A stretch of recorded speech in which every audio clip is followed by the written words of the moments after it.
नमस्कार विद्यार्थी मित्रांनो, मी यशवंत सोलाट आज पुन्हा एकदा एक नवीन व्हिडिओ घेऊन येत आहे तुमच्यासाठी। आजचा व्हिडिओ आहे मित्रांनो अलंकारावरती। ओके, अलंकारावरती म्हणजे आपण नेमकं सगळे अलंकार त्या ठिकाणी शिकणार नाही आहोत। तर अलंकारामध्ये ज्यामध्ये अलंकारामध्ये जो काय आपला अर्थ अलंकार आहे आणि अर्थ अलंकारामध्ये जे साम्याधिष्ट अलंकार आहेत ते ज्या बेसवरती तयार होतात तो बेस आपल्याला बघायचा आहे। मग त्यामध्ये काय पाहणार आपण, उपमेय कशाला म्हणायचं, म्हणजे अलंकारामध्ये जे काही उपमेय असतं ते उपमेय कशाला म्हणायचं, उपमान कशाला म्हणायचं, त्याच्यानंतर त्यांच्या उपमेय आणि उपमानाच्या अनुषंगाने जो काही साधारण धर्म असतो तो साधारण धर्म कशाला म्हणायचं, आणि तो साधारण धर्म सूचित करण्यासाठी जो शब्द येतो तो शब्द म्हणजे साम्यवाचक शब्द कशाला म्हणायचं तेही आपण शिकणार आहोत। मित्रांनो, अलंकारामध्ये मी हा टॉपिक का निवडला त्याबद्दल एक माहिती सांगतो तू छोटीशी। याची गरज काय आहे, ज्यावेळेस तुम्ही अलंकार शिकता, अलंकाराचे दोन प्रकार आहेत तुम्हाला माहिती आहे, एक शब्द अलंकार आणि दुसरा अर्थ अलंकार। त्याच्यातला जो काही अर्थ अलंकार आहे त्या अर्थ अलंकारामध्ये आपल्याला जवळपास 22 अलंकार शिकायचे। त्या 22 अलंकारापैकी 10 अलंकार जे आहेत ते उपमेय आणि उपमानावरती अवलंबून आहेत। मग उपमेय आणि उपमान जर तुम्हाला माहिती असेल, नेमकं तुम्हाला ते कळत असेल तर तुम्ही ते 10 अलंकार व्यवस्थित शिकू शकता। म्हणजे त्याचा त्या 10 अलंकाराचा बेस आपल्याला शिकायचा आहे। ओके, आता त्या बेसकडे जाण्याच्या अगोदर एक गोष्ट मी तुम्हाला सांगतो की आपल्या स्पर्धाग्राम ऍपवरती माझ्या मराठीच्या वेगवेगळ्या बॅचेस लॉन्च झालेल्या आहेत। मग त्या ठिकाणी तुम्ही ज्या परीक्षेचा अभ्यास करता त्या परीक्षेच्या काठिण्य पातळीनुसार त्या ठिकाणी मी बॅच लॉन्च केलेले आहेत। जर तुम्ही राज्यसेवेचा अभ्यास करत असाल तर राज्यसेवेची जे काही ऑब्जेक्टिव्ह मराठी आहे त्याची बॅच आपली या ठिकाणी लॉन्च झालेली आहे। त्यानंतर गट ब साठी म्हणजे काय, तुमचा PSI STIS जे पेपर आहे त्याच्यातला पेपर 1 मधलं जे काय मराठी आहे त्याच्यासाठीची पण बॅच तुम्हाला या ठिकाणी उपलब्ध होईल। त्यानंतर गट ग च्या मुख्य परीक्षेसाठी बॅच उपलब्ध आहे। त्याच्या पुढे डिपार्टमेंटल PSI करणारे जे काही आपले पोलीस बांधव आहेत त्यांच्यासाठी देखील आपण बॅच स्वतंत्र बॅच लॉन्च केलेली आहेत। त्यांच्या डिपार्टमेंटल साठी मराठी जे विचारलं जातं त्या काठिण्य पातळीनुसारही आपण या ठिकाणी मराठीची बॅच ठेवलेली आहे। त्याच्या पलीकडे वनसेवा पूर्व परीक्षा, कृषी सेवा पूर्व परीक्षा आणि अभियांत्रिकी सेवा पूर्व परीक्षा या सगळे पेपर MPSC कंडक्ट करतं मित्रांनो। आणि MPSC ज्या काठिण्य पातळीपर्यंत प्रश्न विचारते त्या काठिण्य पातळीपर्यंत आपण त्या कोर्समध्ये तो सिलेबस इन्क्लूड केलेला आहे। ओके, हे झाले MPSCच्या बाबतीत। त्याच्यानंतर जी मुलं सरळ सेवेचा अभ्यास करतात त्या सरळ सेवेमध्ये पोलीस भरती करणारे असतील, तलाठी भरती करणारे असतील, कृषी सेवक भरती, ग्रामसेवक भरती आणि आरोग्य सेवक भरती या सरळ सेवेची कोणत्याही पोस्टसाठी अभ्यास करणारी मुलं असतील। ओके, आणि ह्या पोस्ट सोडून इतर कुठल्याही सरळ सेवा असतील, मग महापोर्टलने घेतलेल्या असू द्या किंवा कुठल्याही असू द्या, भविष्यात कोणताही ऑनलाईन येईल त्यांनी घेतलेल्या असू द्या, त्या सगळ्या पेपरची तयारी करणाऱ्या मुलांसाठी देखील आपण एक स्वतंत्र सरळ सेवेची बॅच लॉन्च केलेली आहे, सरळ सेवा। ओके, ती बॅच जी आहे ती बॅच या सगळ्या पोस्टसाठी गरजेची आहे। मग तुमच्या त्या पोस्टच्या अनुषंगाने पोलीस भरतीसाठी वेगळी राहील, तलाठी भरतीसाठी वेगळी राहील, कृषी सेवक भरतीसाठी वेगळी राहील, ग्रामसेवक भरतीसाठी वेगळी राहील। ओके, आणि आरोग्य सेवक भरतीसाठी ती वेगळी राहील। अशा वेगवेगळ्या बॅचेस आपल्या लॉन्च झालेल्या आहेत। तुम्ही ज्या परीक्षेचा अभ्यास करता आणि तुम्हाला माझं शिकवलेलं पटत असेल आणि तुम्हाला माझ्याकडनं शिकून घ्यायचं असेल तर स्पर्धाग्राम ऍपवरती तुम्ही तो कोर्स तुम्ही जॉईन करू शकता। ओके, धन्यवाद। आता पुढचा मुद्दा आपण चालू करू, आपला अलंकार। मित्रांनो, हे अलंकार काय असतं बघा। अलंकार या शब्दाचा जर शब्दशः अर्थ घ्यायचा ठरला तर तो होतो दागिना। काय अर्थ होतो त्याचा? दागिना। मग आपण इथं ठिकाणी दागिना म्हणत बसायचं का? नाही। तर दागिना हा शब्द अलंकाराला का वापरला जातो बघा, आपण सुंदर दिसण्यासाठी वेगवेगळे आभूषण काय परिधान करत असतो। मग या ठिकाणी पुरुष असेल तर हाताच्या बोटामध्ये अंगठी घालल, चैन घालल। ओके, काही लोक कानात बाळी घालतात, हे पुरुष झाले। स्त्रियांच्या बाबतीतही तेच आहे। स्त्रिया काय करतात, या गळ्यामध्ये वेगवेगळे आभूषण परिधान करतात, त्यांच्या नाकात असतात, कानात असतात, बरोबर का, हातात असतात, पायातही असतात। हे आभूषण कायसाठी असतं तर जे आपलं सौंदर्य आहे ते सौंदर्य अधिक खुलून दिसावं त्यासाठी ते आपण आभूषण परिधान करत असतो। ओके, भाषेच्या बाबतीतही तसंच आहे।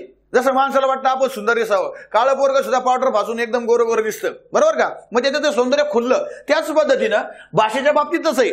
भाषा साधी आणि सरळ बोलण्यापेक्षा त्याच्यात जर अलंकारिक शब्द घेते ना तर भाषेचं वजन वाढतं, बरोबर। त्या बोलण्यामधला एक काय म्हणतो, एक लकप किंवा एक चमत्कारित्या असा ऐकणाऱ्याला पण ती चमत्कारित्या वाटते। ओके, हे सगळं कशावरून ठरतं तर हे सगळं अलंकारावरून ठरत असतं। जर तुम्ही ते अलंकार त्या वाक्यात, शब्दात, गद्यात, पद्यात वापरले ना तर ते शब्द किंवा ते गद्य किंवा पद्य एक वेगळ्याच उंचीला जाऊन बसतं आणि ती उंची गाठण्यासाठी आपल्याला अलंकाराची गरज भासते। मग मित्रांनो, आपण या ठिकाणी पाहणार आहोत त्या अलंकारामध्ये उपमेय आणि उपमान कुठं योजलं जातं। ओके, त्याच्या अगोदर अलंकाराची व्याख्या पहा। अलंकाराची व्याख्या काय असते, भाषेचे सौंदर्य वाढवण्यासाठी वापरलेल्या तंत्राला, भाषेचे सौंदर्य वाढवण्यासाठी वापरलेल्या तंत्राला भाषेचे अलंकार असं म्हणतात। सौंदर्य वाढवण्याचं हे अलंकार काय आहे तर तंत्र आहे ते एक प्रकारचं। ओके, ते तंत्र आपल्याला पाहायचे। त्याच्यानंतर भाषेतील अलंकार तिच्याशी एकरूप आणि एकजीव झालेले असतात.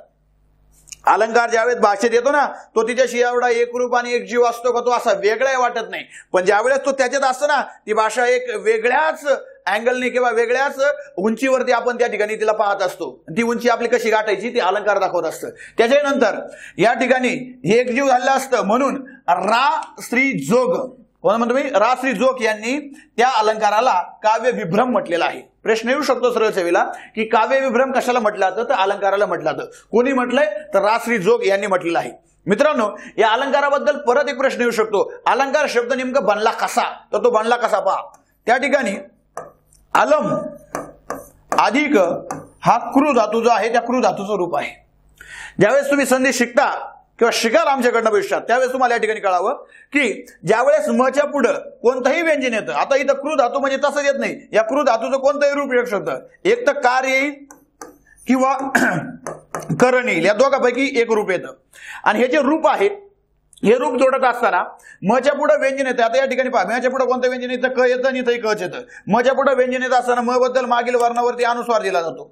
मग शब्द कसा बनणार आहे पहा, अल, कार जर त्याच्यात जोडला तर शब्द काय बनणार आहे, अलंकार. आणि अलम मध्ये जर समजा करण घेतला तर तो शब्द काय बनणार आहे, अलंकरण, असा तो शब्द बनणार आहे. आणि अलंकार किंवा अलंकरण याचा अर्थ होतो शोभविणे. काय होतो, शोभविणे किंवा सजावट करणे किंवा सजावट करणे. ही सजावटच एक प्रकारची भाषेची. आपल्याकडे सणासुदीला आपण घराच्या पुढे सडा रांगोळी करतो, काय ती एक घराची सजावट आहे, घराला तोरण मानतो, सजावट करतो. ते सुद्धा काय सुंदर दिसण्यासाठी. हे सुद्धा तसंच आहे. भाषा साधी सरळ न वापरता तिच्यात जर अलंकार वापरले असतील ना तर भाषेची शोभा वाढते आणि ती शोभा आपल्याला या ठिकाणी वाढवायची आहे. उदाहरणार्थ पहा, गणी लहानपणी तुम्ही एक कविता म्हटली असेल, नाच रे मोरा आंब्याच्या बाणात, आठवती कधी कविता, तुम्ही त्याच्यावर नृत्य केलं असेल, ताला सुरात ती कविता म्हटली असेल, पण त्या ठिकाणी तुम्हाला ती कविता अशी शिकवली असती, मोरा आता ढग आलेले आहे, तुला नाचायचं आहे आणि ढग आल्यानंतर तू नाचणार, त्यानंतर मी सुद्धा तुझ्यासोबत नाचणार, पावसाही पडणार आणि पावसात आपण दोघे नाचणार, असं म्हटलं तर ती एकदम साधी सरळ भाषा झाली. पण त्याच्यात जर तुम्ही अलंकार घेतला ना अलंकार, तर ती अलंकारिक भाषा वेगळी होती. ती कशी होती पहा, या ठिकाणी दाखवतो तुम्हाला मी. पहा आता या ठिकाणी आपण गाणंच घेतलेलं आहे. त्या ठिकाणी लहानपणी म्हणताना आपण गाणं कसं म्हणत होतो, नाच रे मोरा आंब्याच्या बनात, नाच रे मोरा नाच, अशी सुरुवात केली तुम्ही. परत पुढे म्हणायचे, काळा काळा कापूस पिंजला रे, काळा काळा कापूस पिंजला रे, ढगांशी वारा झुंजला रे, पावसाच्या रेघात खेळ खेळू दोघात, पावसाच्या रेघात खेळ खेळू दोघात, फुलो पिसारा नाच, नाच रे मोरा आंब्याच्या बनात, नाच रे मोरा नाच. म्हणले का नाही लहानपणी कविता? लहानपण बालपणात गेले का नाही तुम्ही? जायलाच पाहिजे मित्रांनो. हे आपण लहानपणी शिकलो होतो, पण त्यावेळेस आपल्याला माहित नव्हतं की याच्यात अलंकार वापरलेला आहे. अलंकार कसा वापरला पहा या ठिकाणी. या ठिकाणी म्हणलंय काळा काळा कापूस पिंजला रे, काळा काळा कापूसाचा ढगाचा काय संबंध आहे? तो संबंध असा आहे पहा, ढग ढग ढग जे आहेत त्या ढगाला उपमा दिलेली आहे काळ्या काळ्या कापसाची. काळा कापूस, ज्यावेळेस ढग एकदम काळे गडद ढग जमा होतात त्याला म्हटलंय काळा कापूस. म्हणून आपल्याला कळावं ढग हे उपमेय आहे. काय हे? उपमेय. त्याला उपमा दिलेली आहे. उपमान कोणाची? काळ्या कापसाची. हेच आपल्याला शिकायचंय. आणि जर तुम्हाला उपमेय आणि उपमान कळालं ना, त्याच्यानंतर तुम्हाला 10 अलंकार कळणार आहे. किती अलंकार कळणार आहे? 10 अलंकार. मी ते 10 अलंकार शिकवणार नाही, पण ते 10 अलंकार कसे बनतात ते शिकवणार आहे. आणि ज्यावेळेस खरोखर अलंकार शिकवेल ना, त्यावेळेस अलंकारामधलं कोणतंही उदाहरण त्या जगातलं कोणतंही नुसत्या उदाहरणाकडे पाहून तुम्ही सांगू शकता की हे कोणत्या अलंकाराचं उदाहरण आहे. कारण मला माझ्यावर खात्री आहे, कारण जे देणार एवढं परफेक्ट देणार, तुम्ही सुद्धा परफेक्ट होणार. पहा या ठिकाणी मग पुढच्या वेळी दिलंय, पावसाच्या रेघात खेळ खेळू दोघात. काय म्हटलंय नी? पावसाची रेघ म्हटलेलं आहे. पावसाची रेघ. या रेघात खेळ खेळायचं म्हणले. पावसाची रेघ असते का? पोहोचताना का असं रेषा मारीत येतो का? नाही. तर ती पावसाची काय असतात? सरी असतात. पावसाच्या काय असतात? त्या सरी. आणि या ठिकाणी पावसाच्या सरी हे उपमेय आहे. काय आहे? उपमेय. त्याला उपमा दिलेली आहे रेघेची. हे आपल्याला कळायला पाहिजे. याला म्हणायचं असतं उपमेय आणि उपमान. कळालं का? आता या उपमेय आणि उपमानाची आपला गरज काय? ती गरज तुम्हाला सांगण्या अगोदर अलंकारामध्ये नेमकं आपला कोणते अलंकार पाहिजे असतात ते लक्षात घ्या. मग त्या गरजेकडे नेतो तुम्हाला मी. अलंकार हे 2 प्रकारचे असतात. मी मगाच सांगितलंय 2 प्रकार कोणते असतात. नंबर 1 असतो शब्द अलंकार. नंबर 1 कोणता असतो? शब्द अलंकार. मी या शब्द अलंकाराच्या बाबतीत सांगतो, जेव्हा अलंकार हा फक्त शब्दावरती अवलंबून असतो त्यावेळेस त्याला माहिती असतं शब्द अलंकार. इथं खेळ हा सगळा शब्दांचा असतो मित्रांनो. शब्दांचा खेळ असतो. शब्दांचा. याचे 3 प्रकार पडतात. पहिला प्रकार असतो अनुप्रास अलंकार. कोणता अलंकार आहे? अनुप्रास, अनुप्रासाचे उपप्रकार असतात, वृत्त्यानु अनुप्रास, छेकानु अनुप्रास, ओके, मालो अनुप्रास, पण हे प्रकार तुम्हाला विचारले गेले नाहीत. एमपीएससी आता खोलात घुसायला लागलं, ते उपप्रकार विचारला आली, ते उपप्रकार सुद्धा मी जातो शिकवणार तुम्हाला. त्याच्यानंतर यमक अलंकार येतो, यमक अलंकार, यमक अलंकारचे उपप्रकार आपल्याला सगळे पाहायचे आहेत. मग आद्ययमक कशाला म्हणायचं, मध्ययमक कशाला म्हणायचं, अंत्ययमक कशाला म्हणायचं, त्यानंतर दामयमक कशाला म्हणायचं, पुष्पयमक कशाला म्हणायचं, 5 प्रकार शिकवणारे. आणि असे तुम्हाला कळत नाही, असे यमक तर तुम्हाला माहिती, पण उपप्रकार सुद्धा तुम्हाला माहिती पाहिजे.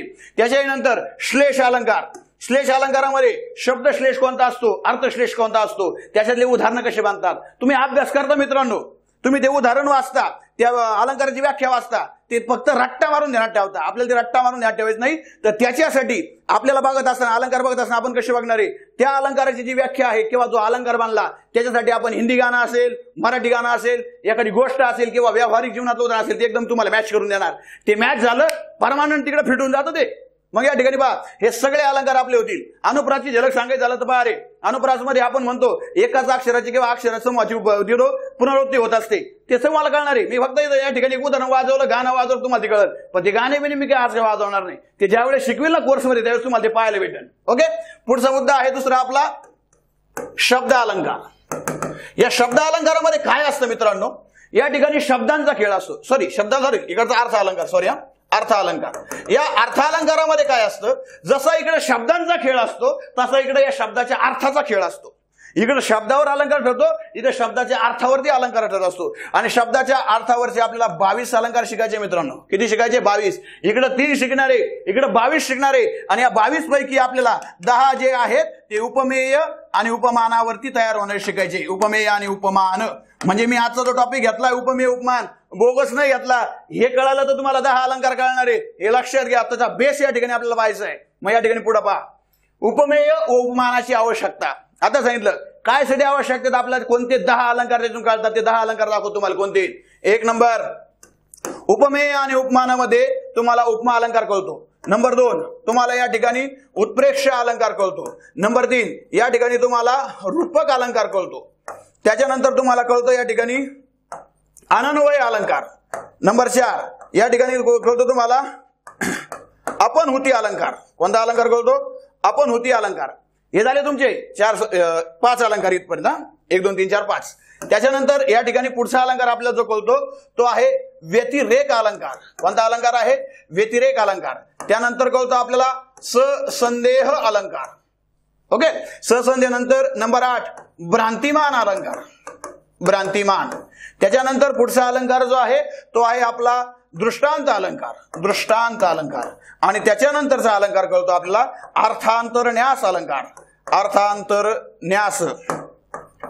अर्थांतरन्यास अलंकार. हे 10 अलंकार कळायचे असतील तर तुम्हाला उपमेय आणि उपमान माहिती पाहिजे. ओके, आणि आता आपण जातोय नेमकं उपमेय आणि उपमान कसं ओळखायचं, कोणाला उपमेय आणि उपमान म्हणायचं, जातोय मी तुम्हाला त्या ठिकाणी घेऊन. ओके, तुम्ही म्हणाला उपमेय उपमानाकडे घेऊन चाललं, इथं काय चित्र आणलं वा, मुद्दा म्हणून आणलाय मित्रांनो. डिजिटल बोर्ड आहे, त्याचा फायदा करून घेतोय. नाही तर मी हाताने चित्र काढत असं फळ्यावरती. आपले चित्र युनिक असतात, कारण की आपल्याला चित्र काढता येत नाही. काढ असतं तर मी इथं असं चित्र काढलं असतं एखाद्या पोराचं, हे आपलं पोरग झालं असतं. पण हे आपल्याकडे डिजिटल सुविधा आहे तर तुम्हाला देतो ना चांगलं चित्र. पाहता या ठिकाणी हे पोरग एक. पोराचं नाव काय आहे माहिती आहे तुम्हाला? पोरग आमचं आहे. तुम्हाला काय नाव माहिती असं जोपर्यंत आम्ही सांगत नाही तोपर्यंत तुम्हाला नाव कळणार नाही. हे आमच्या पोराचं नाव आहे पप्प्या. काय नाव आहे? पप्प्या आहे तो आमचा पप्प्या. ओके, पप्प्याबद्दल माहिती सांगतो तुम्हाला. आमचा पप्प्या गल्लीमध्ये भांडणं करायला नंबर 1, लोकांचे लेकरं भांडणं करून घरी भांडणं आणायला नंबर 1. त्याच्यानंतर कुठं मारामाऱ्या झाल्या, चोर आले, तिथं पुढाकार घेणारा आमचा पप्प्या नंबर 1. म्हणजे भांडणं तरी पुढे काही वाहू द्या, जिथं काही अडचण असेल तिथं आमचा पप्प्या हजर असतो. मग त्यामुळे आम्ही पप्प्याला म्हणतो जिथं कमी तिथं आमचा पप्प्या हजर आहे ना. पप्प्याला आम्ही शूर म्हणतो. शूर. काय म्हणतो आम्ही पप्प्याला? शूर. असं तसा नाही तर तो पप्प्या आमचा वाघासारखा शूर आहे. कोणासारखा आहे? वाघासारखा शूर आहे. मग आता तुम्हाला या ठिकाणी मला उपमेय आणि उपमान क्लिअर करून द्यायचंय. मला मित्र सांगा, या ठिकाणी मी जर वाक्य बनवायचं ठरवलं ना पप्प्यावरती, तर वाक्य काय बनणार आहे? आमचा पप्प्या. काय वाक्य बनणार आहे? आमचा पप्प्या वाघासारखा शूर आहे. वाघासारखा शूर आहे, हे बनलं या ठिकाणचं वाक्य. आता मित्रांनो मला सांगा, उपमेय आणि उपमान कसं ओळखायचं? थोडक्यात आपण कर्ता आणि कर्माचा पण व्हिडिओ बनवला होता. थोडक्यात सांगतो, वाक्यात कर्त्याच्या ठिकाणी येणाऱ्या शब्दाला उपमेय तुम्ही मानू शकता. ते कर्त्याच्या ठिकाणचा शब्द उपमेय असतो.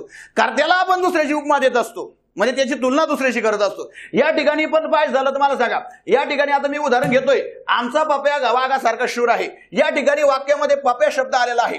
पप्या याला उपमेय का मानायचं? इथं आपल्यापाशी हजर कोण आहे? वाघ हजर आहे की पप्या हजर आहे? कोण आहे या ठिकाणी? आपल्यापाशी कोण आहे? पप्या. मग आपल्या गावठी भाषेत सांगायचं झालं तर आपल्या जवळ जो आहे त्याला उपमेय म्हणायचं. त्याला काय म्हणायचं? उपमेय.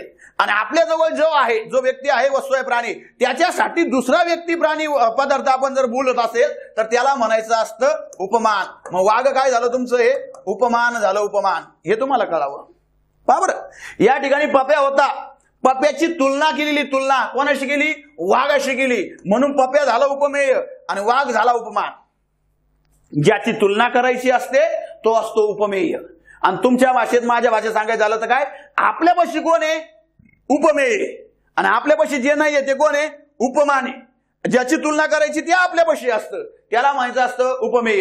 ज्याच्या सोबत तुलना करायची आहे ते आपल्यापाशी नसतं, त्याला म्हणायचं असतं उपमान. उपमेय हे आपल्यापाशी आहे म्हणून याला म्हटलं जातं प्रस्तुत. काय म्हणलं जातं याला? प्रस्तुत म्हटलं जातं. आपल्यापाशी. पण उपमान आपल्यापाशी आहे का? नाही. मग त्याला म्हणायचं असतं अप्रस्तुत. काय म्हणायचं असतं त्याला? अप्रस्तुत. ओके. त्याच्या पलीकडं प्रस्तुतलाच म्हटलं जातं प्रकृत. काय म्हटलं जातं याला? प्रकृत म्हटलं जातं. तर अप्रस्तुत म्हणलं जातं अप्रकृत. काय म्हटलं जातं याला?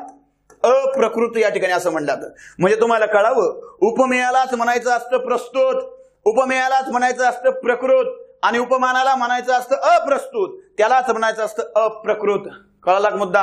मग उपमेय आणि उपमानातला फरक कळाला का आता? जो आपल्यापाशी आहे तो आहे उपमेय. त्याच्यासाठी जो दुसरा शब्द आपण आणतो, व्यक्ती आणतो, प्राणी असतो, वस्तू आणतो, त्याला म्हणायचं असतं उपमान. आणि त्याच्या पलीकडे सांगितलं वाक्यात कर्त्या ठिकाण असणारा कोण? तर पप्या हा वाक्याचा कर्ता आहे. कर्त्याच्या ठिकाणचा शब्द तुम्ही उपमेय असो, उपमेय मानू शकता आणि असतोच तो. कळलं का? आता पुढे पहा, हाच पप्या वाघासोबतच दाखवतो तुम्हाला. आता पप्या आणि वाघ पहा. आता हा होता आपला पप्या. पप्या बाहेर आणि हा काय?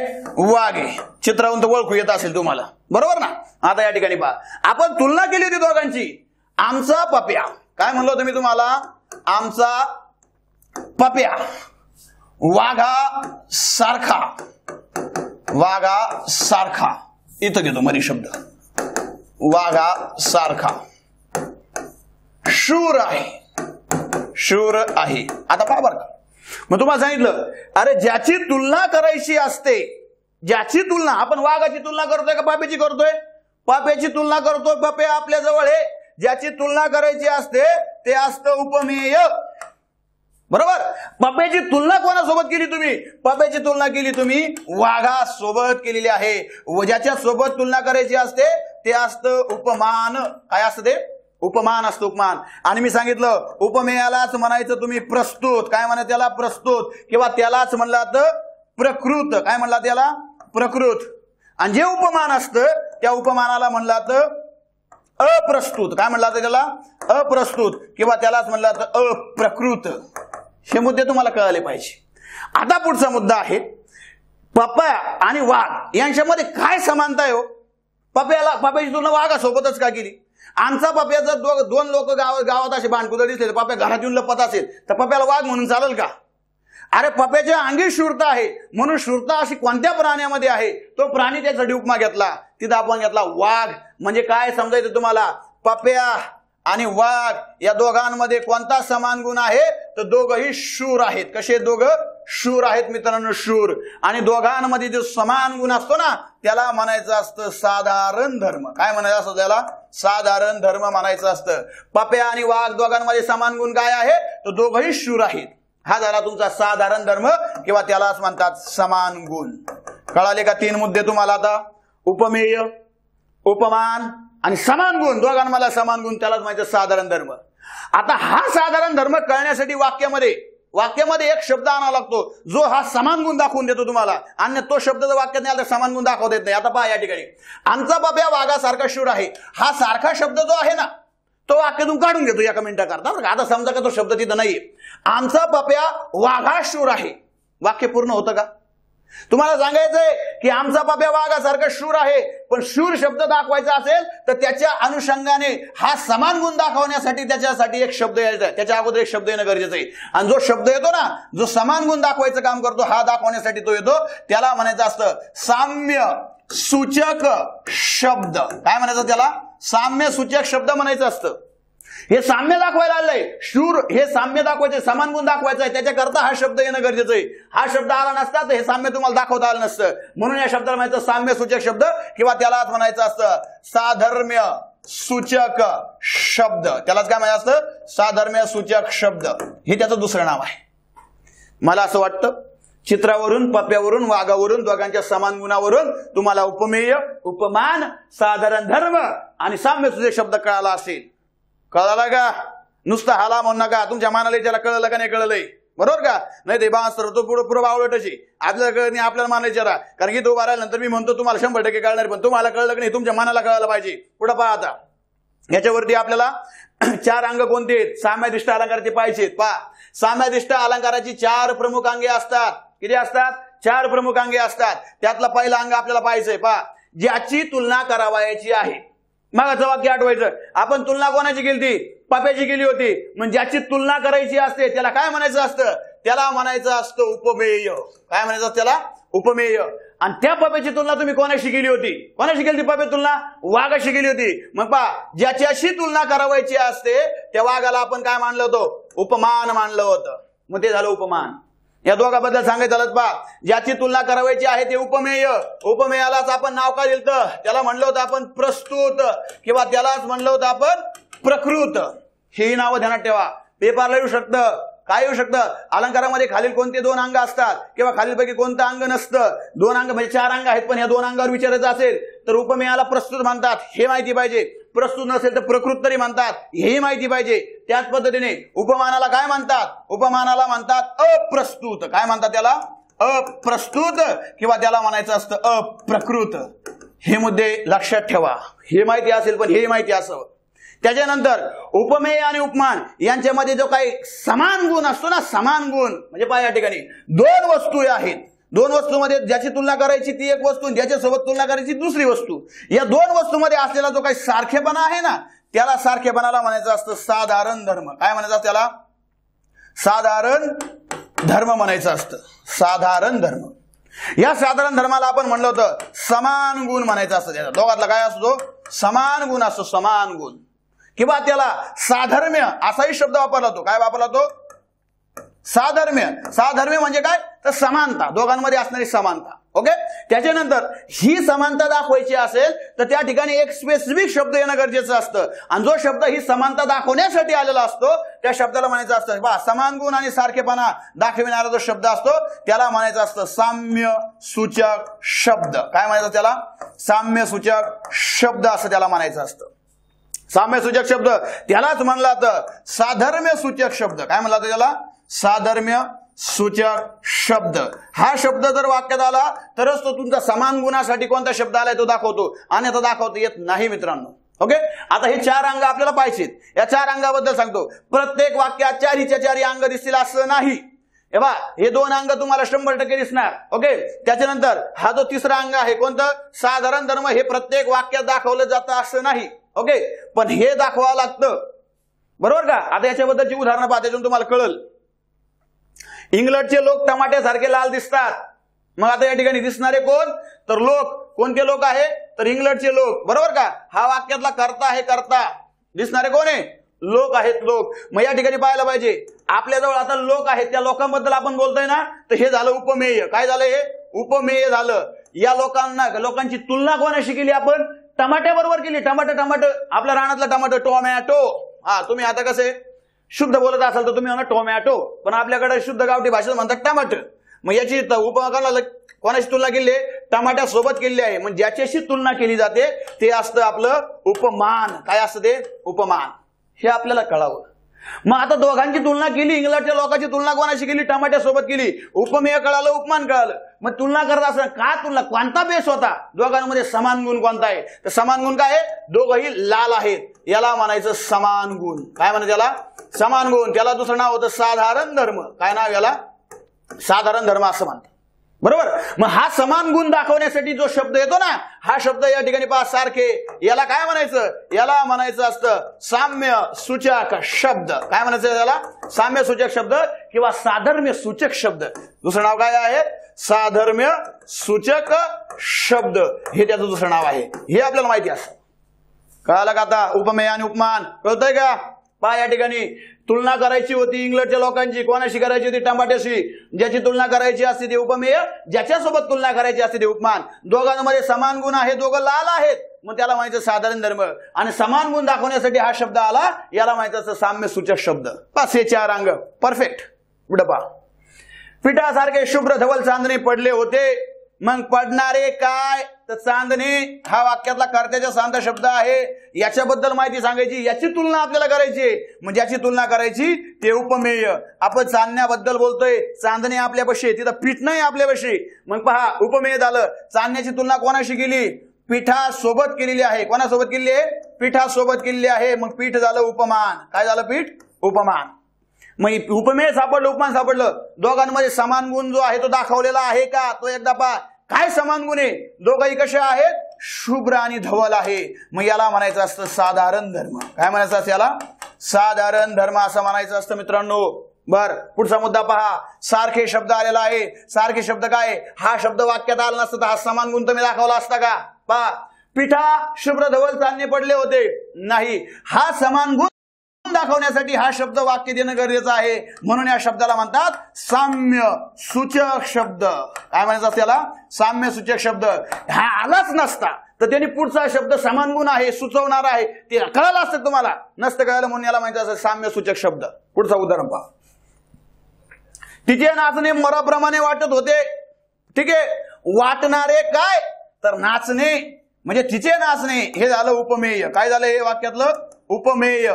मग तिच्या नाचण्याची तुलना कोणासोबत केली आहे, तर मोरासोबत केली आहे. कोणासोबत केली आहे, मोरासोबत. मोर झाला तुमचा वाक्यातला उपमान. काय झाला वाक्यातला, उपमान झालाय, उपमान. ओके. मग याच्या पलीकडे पहा, मोराचं नाचणं आणि तिचं नाचणं याच्यात काही समानता दाखवलेली आहे का, समानता दाखवलेली नाही. सारखं आहे, पण नेमकं कसं सारखं आहे तो शब्द वाक्यात आलेला नाही. म्हणजे या वाक्यात समान गुण आलेला नाही. ओके. समान गुण म्हणजे त्याला आपण म्हणतो साधारण धर्म. साधारण धर्म वाक्यात दाखवला नाही. जर या ठिकाणी या कवी म्हणजे ज्यांनी वाक्यात रचलंय, ज्यांनी तयार केलंय, त्याच्या मनात भावना असती, तो बोलला असता तिचे नाचणे मोराप्रमाणे लवचिक आहे. काय म्हणला असता, मोराप्रमाणे लवचिक आहे. तर लवचिक हा समान गुण झाला असता. पण वाक्यात आलाय का, आलेला नाही. मग तुम्ही डोकं लावायचं की नाही, समान गुण का नाही दिला, समान गुण का नाही दिला, नाही दिला त्याला नव्हता द्यायचा. कळलं ना. वाक्यात नाही, तुम्ही याचा विषय सोडून द्या. आला असता तर तो असता, नाही आला ना सोडला विषय. पण तो समान गुण काहीतरी आहे हे दाखवण्यासाठी आलेला शब्द प्रमाणे हा झाला तुमचा साम्य सूचक शब्द. काय झाला हा तुमचा साम्य सूचक शब्द. हे आपल्याला कळायला पाहिजे मित्रांनो. ओके. आता यानंतर पुढचं वाक्य पहा. आभाळागत माया तुझी आमावरी राहू दे. गाणं आपल्याकडं, ऐरणीच्या देवा तुला थिनगी थिनगी वाहू दे, आभाळागत माया तुझी आमावरी राहू दे. काय राहू द्यायची, तर माया राहू द्यायची. कोणाची माया, तुझी. म्हणजे त्या देवाला म्हटलंय तुझी माया. हे झालं उपमेय. काय झालं हे वाक्यातलं, उपमेय. या उपमेयाची तुलना कोणाशी केलेली आहे, तर या उपमेयाची तुलना केलेली आभाळासोबत. मग आभाळ झालं वाक्यातलं उपमान. काय झालं वाक्यातलं, हे उपमान झालं मित्रांनो, उपमान. या उपमानाची सॉरी या उपमेयाची या उपमानाशी तुलना केलेली आहे. तुझी माया आबाळासोबत त्याची काय केली आहे, तुलना केली. पण मला इथं सांगा, दोघांना मला समान गुण दिलेला आहे की इथंही ज्यांनी वाक्य रचलं त्यांनी समान गुण दिलेला नाहीये. मग आपण बळत भांडायचं का, समान गुण का नाही दिला तुम्ही, द्याच आम्हाला. काय भांडायची गरज नाही. जर समान गुण तुम्हाला मानायचा असेल, आबाळ हे एकदम विशाल असतं, तर समान गुणही तसं ध्यानात घ्यायचा. तुम्ही अर्थ आपण समजून घ्यायचा असतो काय त्याच्या दिला. याच्यातला समान गुण जर मानायचा असेल ना, समान गुण, तर तुम्ही म्हणू शकता विशाल. काय म्हणू शकता, विशाल. पण वाक्यात दिलेला नाही तर डोकंच लावू नका. पहा, आबाळागत विशाल माया तुझी आम्हावरी राहू दे. आला असतं तर आज समान गुण किंवा याला म्हणलं असतं तुम्ही साधारण धर्म. काय म्हणले असते तुम्ही, साधारण धर्म. याच्यावरून तुम्हाला एक सांगायचंय मला, प्रत्येक वाक्यात जिथं उपमेय आणि उपमान असतं तिथं समान गुण यावाच असा अट्टहास धरायचा नाही. त्या वाक्याकडे पाहायचं. आलेला असेल तर आनंद आहे, नसेल आला तर अत्यानंद आहे. पुढे पहा, मग हे समान गुण दाखवायचं आहे त्यांना, पण तो समान गुण दाखवण्यासाठी एक शब्द येणं गरजेचं आहे. मग तो कोणता आलेला आहे? गत शब्द आला मित्रांनो. कोणता शब्द आहे? गत. गताला म्हणायचं मग साम्य सूचक शब्द. काय म्हणायचं त्याला? साम्य सूचक शब्द असं म्हणायचं, किंवा त्यालाच म्हणायचं साधर्म्य सूचक शब्द. पाहता 4 उदाहरणं मी घेतली, त्याच्यात उपमेय, उपमान, साधारण धर्म आणि साम्य सूचक शब्द 4ही अंग तुम्हाला क्लिअर केलेत. याच्यावरती प्रश्न कसे येतात तेही दाखवतो. प्रश्न एखाद्या मार्काला येतो इथं हे सांगतो बरं का, क्लिअर करतोय मुद्दा परत एकदा. मग या ठिकाणी आलेले प्रश्न पहा. हा आंबा प्रत्यक्ष साखरच या विधानातील उपमान ओळखा सांगितले. काय सांगितलं तुम्हाला? उपमान ओळखा. आता तुम्हाला काय सगळंच ओळखायचं का? मग इथं उपमेय, उपमान, अमुक धमुक तमुक काय ओळखत बसणार चारी? तिने काय सांगितलं तुम्हाला? उपमान ओळखा. उपमान सांगितलं ना. पण आता या ठिकाणी आपल्याला उपमान ओळखायचा असेल तर 4 गोष्टी ओळखायची गरज नसली तरी पण उपमेय आणि उपमान ओळखावं लागणार आहे, बरोबर का? कोणाची तुलना कोणाशी केली? आता या ठिकाणी पहा, हा आंबा प्रत्यक्ष साखरच आहे. मग मला सांगा, आंबा आणि साखर याच्यामध्ये गोड कोण आहे? तुम्हाला विचारलं आंबा आणि साखर गोड कोण आहे? एकाच बनना आंबा गप मर. तुला कळतं का? आंबा आंबट पण असू शकतो, पण साखर ही 100% गोडच आहे. कुठेही जा तुम्ही, इथं पुण्यात येऊन खा, तुम्ही औरंगाबादला खा, तुम्ही लातूरला खा, साखर गोडच आहे. आंब्यात फरक पडत पण साखरेत फरक पडणार आहे का? नाही. मग इथं कळावं तुलना कोणाची केली जाते? आंब्याची. हे झालं तुमचं उपमेय. काय झालं हे? उपमेय. आंब्याची तुलना कोणाशी केलेली आहे? तर साखरेसोबत केलेली आहे. हे झालं तुमचं वाक्यातलं उपमान. त्यांनी तुम्हाला काय विचारलं या ठिकाणी? वाक्यातलं उपमान सांगा. मग उपमान काय या ठिकाणी? साखरच. आता पर्यायकडे पहा. या ठिकाणी आंबा पर्याय, आंबा होईल का? होणार नाही. प्रत्यक्ष काहीच संबंध नाही. त्याच्यानंतर साखर आणि इथं साखरच. घोटाळा आहे बरं का इथं. आता नेमकं साखर घेऊ का साखरच घेऊ? एक तर असे 2 पर्याय घ्यायला नाही पाहिजे जवळजवळचे. जर आले तर निश्चितपैकी त्याच्यातलं कोणतं घ्यायचं हे आपल्याला कळलं पाहिजे. एखादं म्हणा मस्त साखरच शब्द आहे वाक्यामध्ये, मग आम्ही याचं उत्तर हे देतो. गपमर. इथं हे उत्तर येऊन चालणार नाही. साखरच द्यावा लागेल. का? आंबा मूळ शब्द आहे आंबा, आणि त्याच्यानंतर जी तुलना कोणाशी केली आहे तर साखरी सोबत केली आहे. साखर हाही मूळ शब्द आहे. मग आपला साखरच असा शब्द घेऊन चालणार नाही, मूळ शब्द घ्यावा लागेल. म्हणून पर्याय 3 हे बरोबर उत्तर निघतं या ठिकाणी. ओके. पुढचा प्रश्न पहा. सूर्याची अक्षरे मोत्याप्रमाणे सुंदर आहे. सूर्याची अक्षरे मोत्याप्रमाणे सुंदर आहे या वाक्यातील अधोरेखित शब्दाचा अलंकारित घटक ओळखा. अधोरेखित शब्द कोण आहे? अक्षरी. मग आपला फोकस तिकडे असावा. पहा, सूर्याची अक्षर मोत्याप्रमाणे सुंदर आहे. असणारे काय? अक्षर. वाक्याचा कर्ता म्हणजे हे झालं उपमेय. काय झालं हे? उपमेय. अक्षराची तुलना कोणाशी केलेली आहे? तर मोत्याशी केलेली. कोणाशी केली आहे? हे झालं उपमान. बरोबर. दोघांना मला समान गुण दिलाय वाक्यात. काय समान गुण? सुंदर. हा झाला वाक्यातला समान गुण. त्यालाच आपण म्हणतो साधारण धर्म. काय म्हणतो आपण त्याला? साधारण धर्म असं देखील म्हणतो. आणि तो साधारण धर्म दाखवण्यासाठी साम्य सूचक शब्द कोणता आलेला आहे? तर प्रमाणे हा शब्द आलेला आहे. हा झाला तुमचा साम्य सूचक शब्द. हे आपल्याला माहिती असावं. पण विचारलं काय या ठिकाणी तुम्हाला की या वाक्यातील अधोरेखित शब्द, अंडरलाईन कुठे होती? अक्षराखाली होती. अक्षर काय? उपमेय आहे. प्रश्न कुठे होता? नगर तलाठीला आलेला होता. अगोदरचा एमपीसीचा प्रश्न होता, आता तलाठीचा प्रश्न. मी तुम्हाला कळावं, एमपीसी याच्यावर प्रश्न विचारते, सरळ सेवेवाले याच्यावर प्रश्न विचारतात. मग आता अक्षर उपमेय आहे, मग उपमेय पर्याय कोणता आहे? उपमान. हे 2 नंबरचा पर्याय. हा पर्याय बरोबर झाला. असे उत्तर तुम्हाला सुटले पाहिजे. पुढचा प्रश्न.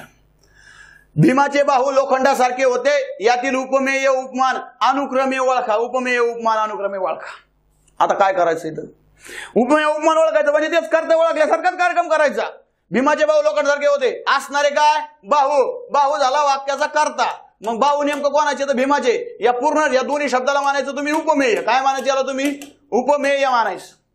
त्याला कोणाची, त्याची कोणाशी तुलना केलेली आहे? तर लोखंडाबरोबर केलेली आहे. लोखंड काय झालं मग तुमचं? उपमान झालेलं आहे. उपमान. आणि तुम्हाला विचारलं काही नाही? उपमेय आणि उपमान कळलं तुम्हाला? उपमेय काय? भीमाचे बाहू. उपमान काय? लोखंड. मग पहा, भीमाचे बाहू आणि लोखंड कुठे आहे? पर्याय नंबर 1 मध्येच. भीमाचे बाहू आणि लोखंड हे तुम्हाला कळायला पाहिजे. पण इथं कधी कधी होतं काय माहिती मित्रांनो? प्रश्न असाही फिरतो. फिरतो म्हणजे कसं फिरतो पहा. पर्यायामध्ये एखादा पर्याय असाही येतो, लोखंड, लोखंड आणि भीमाचे बाहू असा सुद्धा पर्याय येऊ शकतो. मग तुम्ही म्हणणार आहे हे उपमेय आहे, बरोबर आहे, आणि हे काय? उपमान आहे, हेही बरोबर आहे. मग ही पण जोडी बरोबर तुम्ही मानणार? चालत नाही तसं.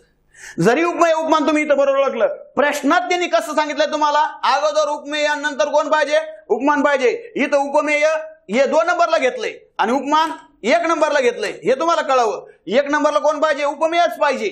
म्हणून हा पर्याय बरोबर आहे. हा पर्याय बरोबर होणार नाही. इथं त्यांनी म्हणलं असतं उपमान व उपमेय अशी जर जोडी दिली असती तर मग ही जोडी बरोबर असती, हे कळावं. परत येतं चौथा पर्याय पहा, भीमाचे आणि लोखंड म्हणलंय. अरे नुसतं भीमाचे नाही तर बाहुल शब्द पण याच्या जोडला पाहिजे होता, तरच ते उत्तर बरोबर असतं, हे लक्षात घ्या. म्हणून पर्याय नंबर 1 बरोबर आहे.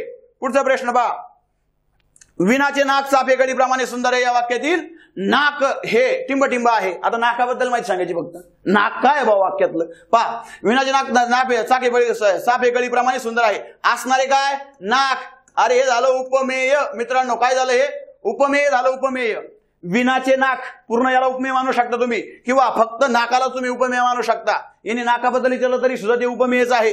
परत कसं आहे ते त्याची तुलना कोणाशी केली आहे, साफेकळीशी केली आहे. हे होतं उपमान.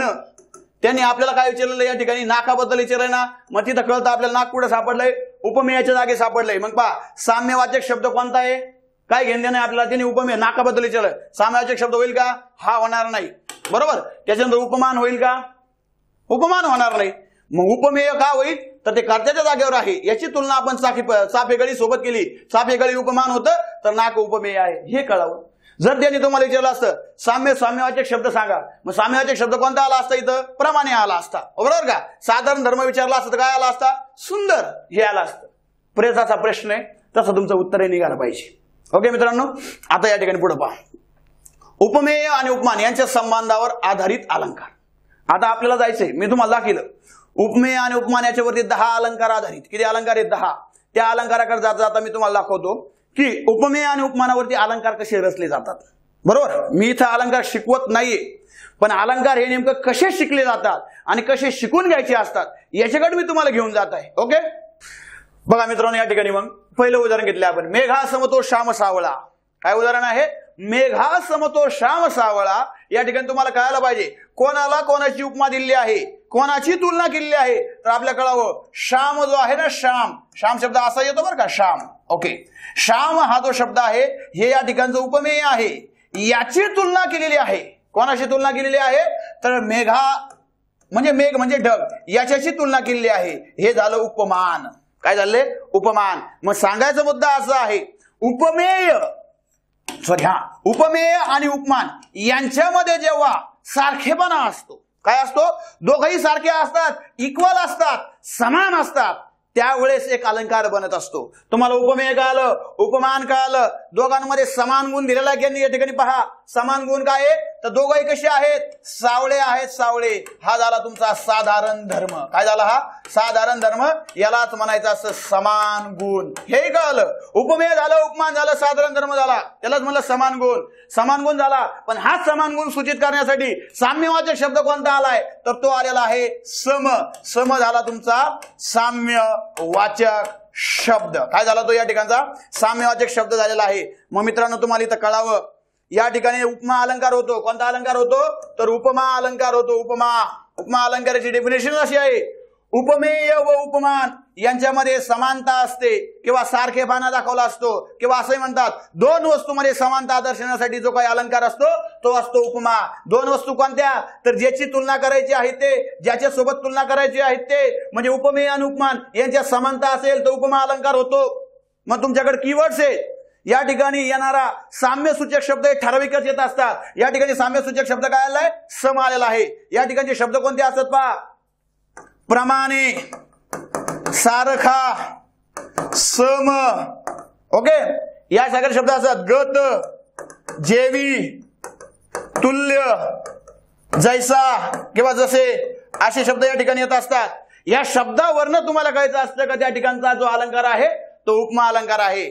जेव्हा उपमा अलंकार शिकविल ना त्यावेळेस परफेक्ट होईल, परफेक्ट. एक उदाहरण असे लय उदाहरण घेणार आहेत, पण आजचा आपला टॉपिक काय, उपमेय आणि उपमान याच्यातला फरक आणि ते काय, साधारण धर्म काय आणि साम्यसूचक शब्द काय. इथं येऊन गेले का नाही, याच्या बेसवर अलंकार तयार होतं. हे फक्त मी जात जाता हो झट सांगतोय, अलंकार शिकवत नाहीये, पण अलंकारचा बेस तुम्हाला क्लिअर करून देतो मित्रांनो. ज्यावेळेस मला उपमा अलंकार शिकवायचा असतं ना त्यावेळेस अलंकार असं शिकवायच्या आधी आपण एक उदाहरण सुद्धा घेत असतो. आपल्याकडे वेगवेगळे गाणे सुद्धा असतात. आता या ठिकाणी गाणं जर घ्यायचं बा, एक लाजरान साजरा मुखडा चंद्रवाणी फुलला ग, राजमदन हसतोय जसा की जीव माझा फुलला ग.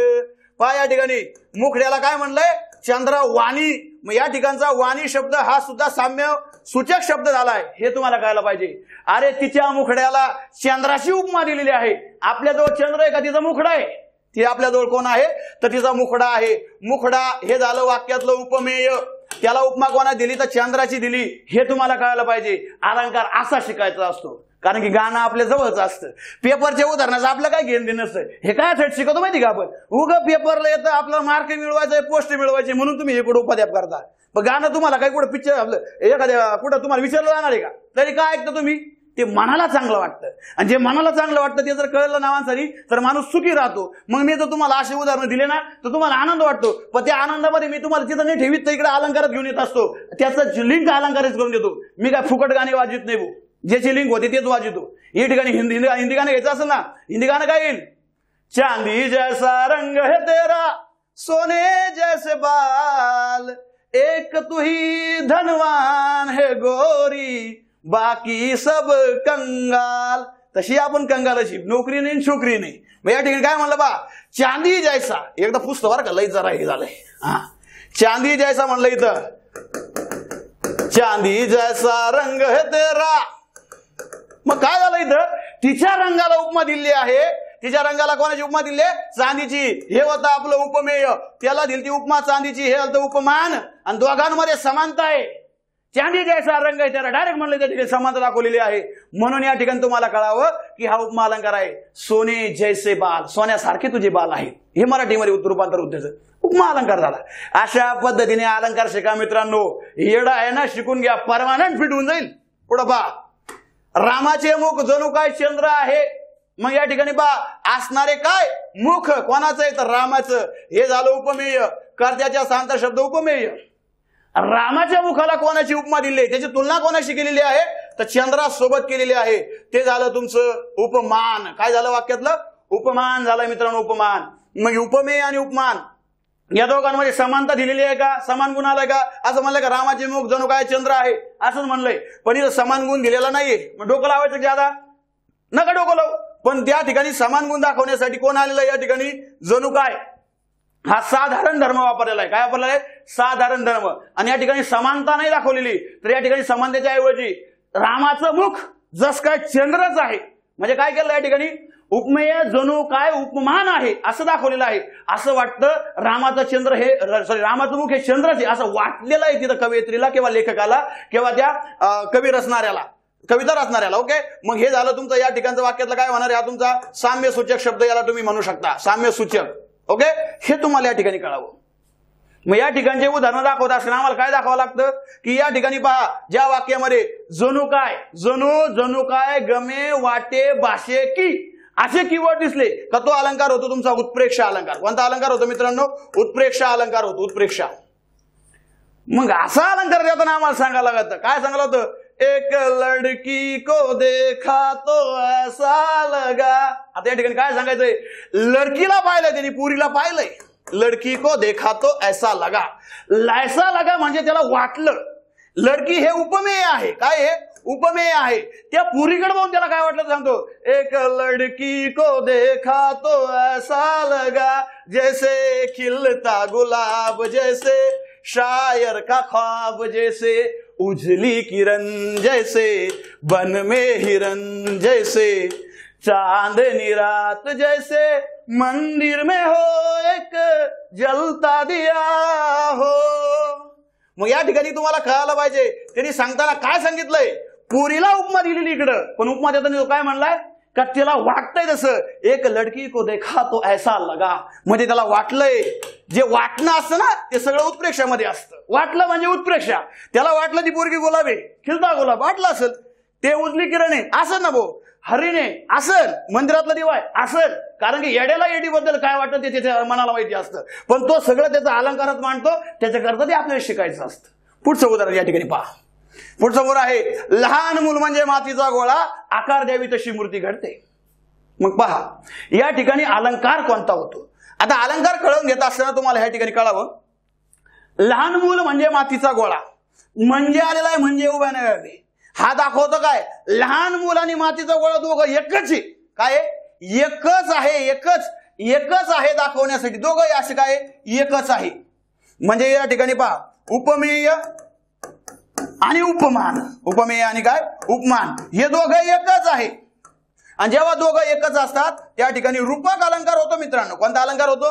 रूपक. मग हा रूपक अलंकार आहे हे तुम्हाला कळायला पाहिजे. हा रूपक कसा होतो ते पहा या ठिकाणी. याच्यातलं उपमेय कोणतं आणि उपमान कोणतं. मित्रांनो आपला पॅटर्न थोडा वेगळा आहे. याच्याकरता वेगळा आहे का जसं प्रकार आहे ना तसं ते वाजलं पाहिजे. मला एक सांगा, तुम्ही कीर्तनाला जाऊन बसलेले कधी बसलेले असाल, कारण की आपल्याकडचे लोक महाराष्ट्र लोक धार्मिक आहेत. नसल बसले एखाद्या देवाला मानते ऐकली तरी असेल. अरे कीर्तनात गेला का तिथं भजन कीर्तनच चाललं पाहिजे. गवळी तिथं गेला माणूस हा भक्तिमयच झाला पाहिजे, बरोबर का. त्याच्यामध्ये तिथला रस हा शांत रसच जागृत झाला पाहिजे. पण तोच पाठ तिथून उठ चालला आणि तमाशात येऊन बसावला. मग त्या तिथं माझं घा विठ्ठल विठ्ठल विठ्ठल तिथं तर चालत नाही. तिथं त्याने शिट्ट्याच मारल्या पाहिजे. कधी? आता तो तमाशात बसलाय. इकडे शांत रस होता, तिकडे उत्तम रस त्याचा जागृत झाला पाहिजे. काही ते गाणं वेगळं लागलं तर त्याचा वीर रस जागृत झाला पाहिजे. हास्य असेल तर हास्यरस जागृत झाला पाहिजे. अरे अलंकारामध्ये सुद्धा या गोष्टी घुसतात. मग त्या गोष्टी आपण शिकलो पाहिजे. आता मी तुम्हाला अलंकार शिकवतोय आणि गप असं मुरदाड्यावर शिकायला लागलो, कळलं का ते? त्याच्याकरता जे प्रकरण आहे ते त्याच पद्धतीने वाचलं पाहिजे. आणि जेव्हा इकडून तसं वाचतं ना तेव्हा तिकडे ते परफेक्ट होऊन जातं. आता या ठिकाणी पहा लहान मूल म्हटलेलं इथं. काय म्हणलं यांनी? लहान मूल. मित्रांनो लहान मुलाला कोणाची उपमा दिलेली आहे? आपल्यापाशी मातीचा गोळा आहे का? लहान मुल आहे. आपल्यापाशी लहान मुल आहे. लहान मूल हे वाक्यातलं उपमेय आहे. काय आहे? उपमेय. त्याची उपमा कोणाची दिली आहे? तर मातीचा गोळा. कोणाशी दिली आहे? मातीचा गोळा. मातीच्या गोळ्याशी त्याला ते काय केलंय? त्याला उपमा दिलेली आहे. मग हे झालं तुमचं उपमान. काय झालं? हे तुमचं या ठिकाणचं उपमान झालेलं आहे. हे तुम्हाला कळावं. मग या ठिकाणी पहा दोघांमध्ये काय साम्य आहे. दोघांमध्ये साम्य काय आहे? एकरूपता कशामुळे आहे? दोघालाही तुम्ही जसा आकार देणार ना, आकार द्यावी तशीच ती मूर्ती घडणार आहे. आकार द्यावी तशी मूर्ती ती घडत असते. हे तुम्हाला कळायला पाहिजे. मग या ठिकाणी नीट लक्षात घ्या. उपमेय आणि उपमान यांच्यामध्ये जेव्हा एकरूपता दाखवली जाते, ही एकरूपता आहे, त्यावेळेस रूपक अलंकार होतो. पहा लहान मूल आणि मातीचा गोळा यांच्यामध्ये एकरूपता काय आहे? दोघं एक का आहे? तर त्याला तुम्ही जसा आकार द्याल तशी ती मूर्ती घडते. तुम्ही लहान लेकरं सांगा तेव्हा तुझा बाप येऊन राहिले दे त्याला शिवी देतात, ते पोरग शिवी का? तुम्ही त्याला तसं शिकू राहिले. पण त्याला त्याच्याऐवजी सांगितलं मित्रा की बाळा मोठ्या माणसाला वडील झाल्या माणसाला आवाजावं म्हण, आवाजावं म्हणून ते शांततेत बोलन. पण त्याला तुम्ही शिव्या द्यायला शिकवले तर शिव्या देणार ना. मग असंच आहे. कुंभार बाबा जसा मातीच्या गोळ्याला आकार देतो, पंतीचा आकार दिला पंती म्हणते, गाडग्याचा आकार दिला तर गाडगं, मडक्याचा आकार दिला तर मडकं, तसं लहान लेकराचं असतं. म्हणून या ठिकाणी हा रूपक अलंकार होतो. आणि हा अलंकार समजून सांगायचा असेल तर आमच्यासारखं उदाहरण देतो. कोरा कागज था ये मन मेरा, लिख दिया नाम उस पे तेरा. काय उदाहरण पहा. कोरा कागज था ये मन मेरा, लिख दिया नाम उस पे तेरा. काय म्हटलं या ठिकाणी यांनी? कोरा कागज म्हणलंय, कोरा कागज, आणि तिथं म्हणताय मेरा मन. आता याच्यापाशी त्याचं मन आहे का कागद घेऊन राहील तो? हे कागद आहे का मन आहे? तर याच्यापाशी मन आहे. म्हणजे आपल्यापाशी जे असतं ते असतं आपलं उपमेय. अरे त्यांनी त्याच्या मनाला कोणाची उपमा दिली? तर कोऱ्या कागदाची उपमा दिली. हे झालं तुमचं उपमान. काय झालं? हे उपमान झाले. आणि दोघांमध्ये एकरूपता काय दाखवली त्यांनी? कोरा कागज था ये मन मेरा, लिख दिया नाम उस पे तेरा. त्याच्यावर तो काय म्हणतोय? मी तुझं नाव त्याच्यावरती लिहिलं आहे, नाम लिहिलंय, नाम. रूपक अलंकार व्हायला पाहिजे मित्रांनो. एकदा 2 मिनिटं करता तुम्ही डोळे बंद करा आणि तुमच्या मनात झाका. या कागदावरती बघा किती नावं लिहिलेत. आखी मला तरी असं वाटतं आखी खाडाखोड असेल. हे नाव झालं का पुसलं दुसरं नाव, हीच खाडाखोडी. आखं जीवन त्याच्यात चाललं आपलं. परीक्षा जवळ येत आहेत, अभ्यास करा भाऊ. पुढं पहा. हा झाला तुमचा कोणता अलंकार झाला? इथं रूपक अलंकार झाला. पेपरला प्रश्न येतात येत नाही बरं हिंदीतली गाणी बिनी. मी लिंक करून देतोय फक्त का अलंकार असा येतो. पेपरला उदाहरण येतं. काय उदाहरण येतं या ठिकाणी? लहान मूल म्हणजे मातीचा गोळा, आकार द्यावी तशी मूर्ती घडते. किंवा एक धागा सुखाचा 100 धागे दुःखाचे, जर तारी हे वस्त्र मानवा तुझ्या आयुष्याचे. परफेक्ट या आकृतीमध्ये बसून देणार मी तुम्हाला. परफेक्ट जेव्हा अलंकार शिकवलं त्यावेळेस सगळे रूपक अलंकार याच्यात बसून दाखवतो तुम्हाला मी, कारण आपला पॅटर्न हा थोडा वेगळा आहे. पुढे पहा या ठिकाणी 4थं उदाहरण आहे. मानेला उचलितो बाळ, मानेला उचलितो नाही ग बाई, फणा काढणी बाळ हा डोलतो. फणा काढणी नाग हा डोलतो. आता या ठिकाणी पहा बरं का, हे उदाहरण काढताना तुम्हाला कळायला पाहिजे. मानेला उचलितो बाळ, मानेला उचलितो नाही ग बाई, फणा काढणी नाग हा डोलतो. आई तिच्या बाळाबद्दल या ठिकाणी तिचं बाळाकडे पाहून त्या बाळाचं वर्णन करत आहे. तिला त्या ठिकाणी मग मला सांगा ती नागाचं वर्णन करते का बाळाचं वर्णन करते? ती करत आहे बाळाचं. बाळाच्या मानेबद्दल बोलते. तर हे झालं उपमेय. काय झालं? हे उपमेय. त्या उपमेयाला, त्या बाळाच्या मायेची तुलना कोणाशी केली आहे? फणा काढणाऱ्या नागाशी केलेली आहे. जो फणा काढून नाग डोलता ना त्याची केली. हे झालं तुमचं उपमान. काय झालं मित्रांनो? हे उपमान झालेलं आहे. मग या ठिकाणचं उदाहरण जर नीट पाहिजे झालं पहा, उपमेय आणि उपमानाच्या मध्ये सांगत असताना पहा ती काय म्हणते, मानेला उचलितो बाळ, मानेला उचलितो नाही ग बाई. ह्या कीवर्ड कडे लक्षात द्या. नाही ज्या वाक्यात आला नाही, बरोबर का, म्हणजे नकार आला किंवा क्वेश्चन मार्क आला आपल्याकडून नाही, ओट कशाचे देखील बोलल्या पारिजातकाचे. क्वेश्चन मार्क ज्यावेळेस येतो ना त्यावेळेस सुद्धा हा अलंकार असतो तुमचा आपण होती अलंकार. काय असतो? आपण होती. आपण होती म्हणजे झाकविणे किंवा लपविणे. या ठिकाणी उपमेय लपवून उपमानाला पुढे करून द्यायचं असतं. म्हणजे उपमेय हे उपमेय नसून, म्हणजे उपमेय हे काय? उपमेय नाही. नकार येतो तिथं, आता ते काय आहे? उपमानच आहे असं जिथं दर्शवलं जातं ना त्या ठिकाणी कोणता अलंकार होतो? तर तुमचा आपण होती अलंकार होतो. कोणता मित्रांनो? आपण होती अलंकार होतो. मग आपण होती अलंकारामध्ये अशी उदाहरण येतात. उपमेय हे उपमेय नसून उपमानच आहे असे जे ते वर्णन केलेले असतं त्या ठिकाणी तुमचा आपण होती अलंकार होतो. मग दुसरं उदाहरण बा, आई म्हणून कोणी आई हाक मारी, आई म्हणून कोणी आई हाक मारी, ती हाक येई कानी मज होय शोककारी, नोहेच हाक माते मारी कुणी कुडारी. बा इथं तो म्हणला काय? नोहेच. नोहेच म्हणजे काय? तर ती आईला हाक मारलेली नाही, ती मला मारलेली कोणतरी कुराड आहे. आपण होती अलंकार आहे मित्रांनो. आणि जर या अलंकाराला तुम्हाला जर समजा एखाद्या कवितेत किंवा गाण्यात बसायचं असेल तर पहा, एक प्यार का नगमा है मौजों की रवानी है, जिंदगी और कुछ भी नहीं, तेरी मेरी कहानी है. या ठिकाणी पहा, तेरी मेरी कहाणी. या ठिकाणी लेखक किंवा जो कवी आहे तिने कविता रचली तो काय म्हणतोय? जिंदगी और कुछ भी नहीं, म्हणजे उपमेय. अरे उपमेय हे उपमेय नसून उपमानच आहे. काय आहे? उपमानच आहे. हे उपमेय नाहीये तर डायरेक्ट उपमान आहे. तेरी मेरी कहाणी है. हा या ठिकाणी तुमचा आपण होती अलंकार होतो मित्रांनो. अलंकार अशा पद्धतीने होणार आपले. पुढे पहा, आहे ताजमहल एक जगती तो त्याच्याच परी. पहा बरं, इथं ताजमहालाबद्दल बोललंय. ताजमहालाबद्दल काय म्हटलंय पहा, आहे ताजमहल एक जगती तो त्याच्याच परी. उपमेय आहे. काय आहे? उपमेय आहे. उपमेयाबद्दल सांगायचं झालं त्याची तुलना करायची, पण या ठिकाणी त्याची तुलना करताना शब्द अपरे पडतात मित्रांनो. शब्द, कारण की ताजमहालाची तुलना तुम्ही कोणाशीच करू शकत नाही. ताजमहाला इतकी सुंदर वास्तू या जगात दुसरी कोणती नाही. मग त्याची तुलना कोणाशी करायची? मग कोणाशी तुलना करणार आहे? अरे उपमेयासाठी ज्यावेळेस तुम्ही उपमान आणू शकत नाही दुसरं शोधून, त्यावेळेस काय करावं लागतं? उपमेयाची तुलना ही उपमेयाशीच करावी लागते. कोणाशी करावं लागते? याची तुलना याच्या सोबतच करायची असते. म्हणून त्या ठिकाणी होतो तुमचा अलंकार कोणता? अनन्वय अलंकार. कोणता अलंकार होतो? अनन्वय अलंकार. त्या ठिकाणी त्याचा संबंध दुसऱ्याशी जोडता येत नाही. अन म्हणजे वेगळा, अन्वय म्हणजे संबंध. दुसऱ्याशी संबंध जोडता येत नाही त्यावेळेस त्याचा संबंध त्याच्याशी जोडायचा असतो. त्यावेळेस अलंकार होतो तुमचा अनन्वय अलंकार. ताजमहल तुम्हाला माहिती आहे, ताजमहल असं दुसरं कोणी बांधील का? अरे ज्या शहाजहाननी त्याच्या मुमताजसाठी जो ताजमहल बांधला होता, तुम्ही बांधणार का आता? असं काही तुम्ही जास्त डोकं लावू नका. तुम्ही फक्त एक घर बांधा, त्याच्यानंतर तुमची जी आहे तिला 2 टायमाची व्यवस्थित खायची व्यवस्था करा, बाकी काही करू नका. तुम्ही पिऊन कुठं पडू नका. तुम्ही ताजमहल बांधण्याच्या पुढची त्यासाठी काय करणार आहे? तुमच्या प्रेमाचं प्रतीक ठेवणार तिथं. ताजमहलच बांधला पाहिजे असं काही नाही, हे लक्षात घ्या. व सामाजिक जीवनाचं वास्तविकतेचं भान असू द्या. ओके. मग या ताजमहालाची उपमा आपण कोणाला देऊ शकत नव्हतो, मग त्याच्यासाठी आपण त्याला त्याचीच उपमा दिली किंवा त्यालाच उपमेयालाच उपमान मानलं. म्हणून या ठिकाणी तुमचा आला कोणता अलंकार? अनन्वय अलंकार झाला. हे उदाहरण पाहतो. या ठिकाणी पहा, मोरोपंतांनी अर्जुनाबद्दलचं उदाहरण देताना सांगितलं होतं, झाले बहुत आहेत बहुत होतीलही बहुत परंतु या समहा. म्हणजे अर्जुन म्हणतात भरपूर लोक होऊन गेले, भरपूर होतीलही आणि भरपूर आता सध्याही आहे, पण अर्जुनासारखा फक्त अर्जुनच. या ठिकाणी कोणता अलंकार झाला?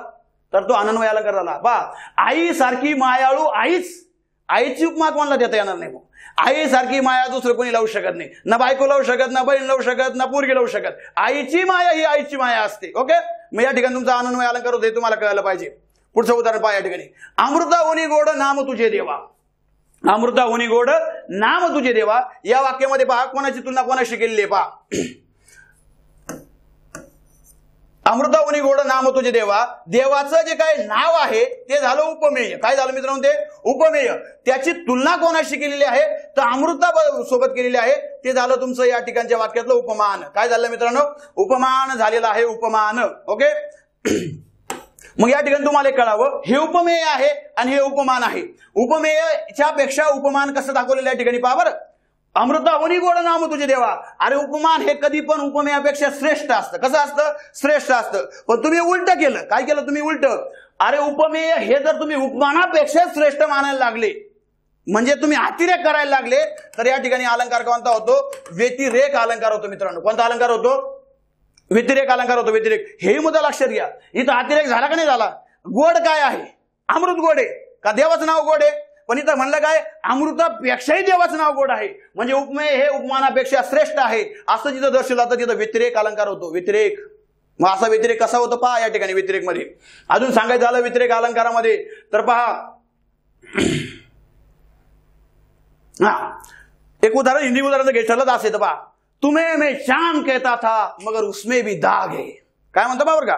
या ठिकाणी संगम पिक्चर मधलं मेरा प्रेम पत्र पडकर तू नाराज ना होना या गाण्यामध्ये त्याने म्हटलेलं आहे. त्या ठिकाणी अभिनेता त्या अभिनेत्रीसाठी म्हणतोय मैं तुम्हें चांद कह सकता था मगर उसमें भी दाग है. मैं तुम्हें सूरज कहता था मगर उसमें भी आग है. म्हणजे त्याला सांगायचं काय?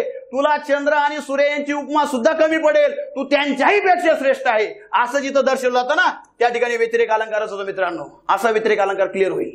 मग आपल्याकडे ते आहे पशदानामध्ये चंद्र मेजे आला चंद्र मार्तंडचे ताप येईन.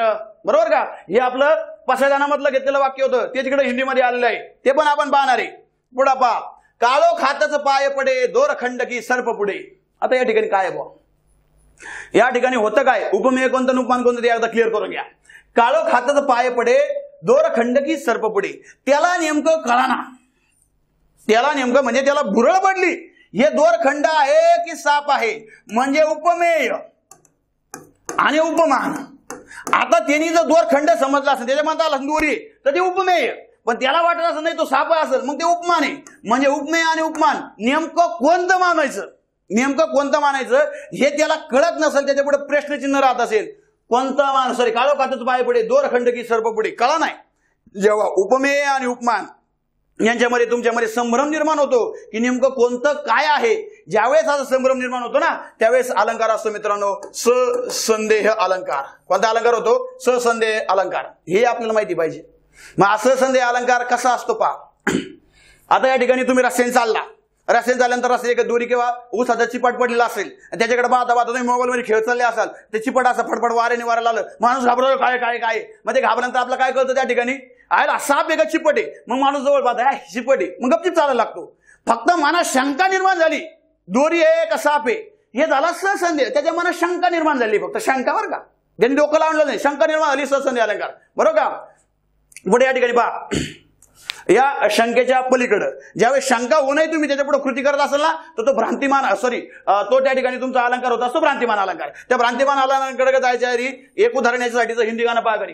चेहरा है या चांद खिला है जुल्फ घनेरी शाम है क्या सागर जैसी आंखों वाली ये तो बता तेरा नाम है क्या. या ठिकाणी काय म्हणलंय त्यांनी? चेहरा है या चांद खिला है. बरोबर का?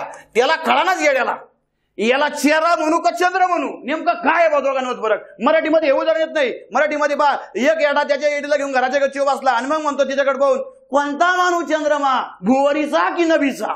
तुला काय कळत नाही की येड्या माना हे चंद्र नेमकं तोच आहे. हा त्या चंद्र नाही तर हा तुझ्या चंद्राचा तो मुखडा आहे. ते त्याच्यात कळत नाही. म्हणजे कसं कवितेमध्ये ती अलंकारिकता यावी म्हणून त्या गोष्टी घेतल्या जातात. मग हा काय म्हणतो चेहरा आहे या चांद खिला आहे. उपमेय आणि उपमानामध्ये त्याला शंका निर्माण व्हायला लागली. शंका झाली का ससंदेह अलंकार. पण ते शंकेच्या पुढे जाऊन त्यांनी जर कृती केली ना बा कृती तर मग त्या ठिकाणी तो अलंकार भ्रांतिमान अलंकार होणार आहे. मग त्या अलंकाराकडे आपण जाऊ. पहा आपल्यासाठी दोर गवाक्षी मानुनी तुळशीदास. आपल्यासाठी दोर गवाक्षी मानुनी तुळशीदास सर्पा सोडून गेला प्रिया दर्शनास. संत तुळशीदासांबद्दल सांगितलं बा. संत तुळशीदासांबद्दल सांगितलं म्हणजे ते बायकोवरती अति प्रेम करणारे होते. ते बायको बसून जास्त कधी लांब राहत नव्हते. सोबतच बायको सोबतच राहायचे. मग मुद्दा होतो काय माहिती या ठिकाणी ज्यावेळेस तुळशीदास एक दिवस बायको माहेरी दिलेली असते आणि बायकोला भेटायला जातात. मग घरी दाराची कडी वाजून न जातात ते काय ठरवतात की आपण डायरेक्ट खिडकीत न जाऊ. पण त्यावेळेस जाण्यासाठी ती माडी चढण्यासाठी त्यांच्याकडे दुसरं काही साधन नव्हतं. पण योगायोग होता. योगायोग कशाला पहा आपल्यासाठी दोर गवाक्षी मानुनी. आपल्याला दोर सापडलाय वरती चढायला दोर बरोबर का? दोर सापडला म्हणून तिने तो दोर पकडला आणि वरती चढून गेले. सर्पा पकडून चढून गेला प्रिया दर्शनास, म्हणजे बायकोला भेटायला. सर्पाला पकडलं त्यांनी, ज्यावेळेस वर चढले त्यावेळेस कळलं का साप होता. हे कधी? मग त्यांना शंका निर्माण झाली का? सर्प आणि दोर याच्यात त्यांना शंका निर्माण नाही झाली. त्यांना डायरेक्ट त्यांनी दोरीला सर्पाला काय समजलं, दोर समजलं आणि पुढे कृती पण केली. म्हणजे काय? उपमेय आणि उपमान याच्यामध्ये शंका न येता तुम्ही डायरेक्ट पुढे जाऊन कृती करत असेल. उपमेयाला तुम्ही काय म्हणले, उपमानाला तुम्ही उपमेय मानलं, हे उपमान होतं. या उपमानाला तुम्ही उपमेय मानून कृती केली तर तो होता तुमचा भ्रांतिमान अलंकार. कोणता अलंकार होतो?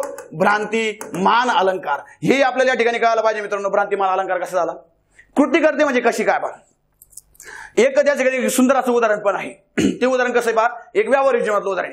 तुम्ही रस्त्याने चाललात, तुम्ही रस्त्याने चालल्यानंतर तुम्हाला तुमच्या एखाद्या मित्रासारखा एखादा मुलगा चालला, तुम्हाला वाटलं तो तुमचा मित्र आहे, तो समजा आपला पाप्याची असं वाटलं, तो पाप्या आहे का दुसरा मुलगा आहे. शंका आली तर ससंदेह, पण तुम्ही आपला पाप्या म्हणून त्याच्या पाठीतून थोडा थाप मानली, अरे पाप्या इकडे कुठे चालला. मग तिने तुमच्याकडे पाहिलं, मग सॉरी मला काय माहिती ना, मला वाटलं आमचं पाप्याची.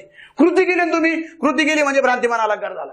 अशा प्रकारचं आहे. मग आपल्या मराठीमध्ये अजून कसं आहे, पालाश बरं का, पालाश पुष्प मानुनी शुकचंचू मध्ये आली. पालाश पुष्प मानुनी शुकचंचू मध्ये आली, तोही त्यास जांभूळ म्हणून मुखामध्ये पकडी. मग या ठिकाणी काय आहे, अरे पालाश पुष्प जे आहे ना, पालाश पुष्प जे आहे त्या पालाश पुष्पामध्ये शुकचंचू मध्ये आली. या ठिकाणी काय होतं बरं का, पालाश पुष्प मानुनी शुकचंचू मध्ये आली. म्हणजे जो आपला पोपट आहे ना, पोपट त्याची शुक म्हणजे पोपट, त्या पोपटाच्या चोचीमध्ये कोण आलाय, भुंगा आलाय. भुंग्याला वाटलं ती पोपटाची चोच नाहीये, त्यांनी त्याला मानलं पळसाच्या झाडाचं ते फुल आहे, तो फुल म्हणून त्याच्यात एंट्री करायला लागला. आणि पोपटाला काय वाटलं का आपल्या तोंडात जांभूळ येते म्हणून तोही त्याला पकडायला लागला. इथं भ्रम निर्माण नाही झाला तर त्याच्या पुढे कृती पण निर्माण झाली, म्हणजे शंकेच्या पुढे कृती झाली म्हणून तो भ्रांतिमान अलंकार झाला. हे असे अलंकार आपल्याला तिथे पाहिजे.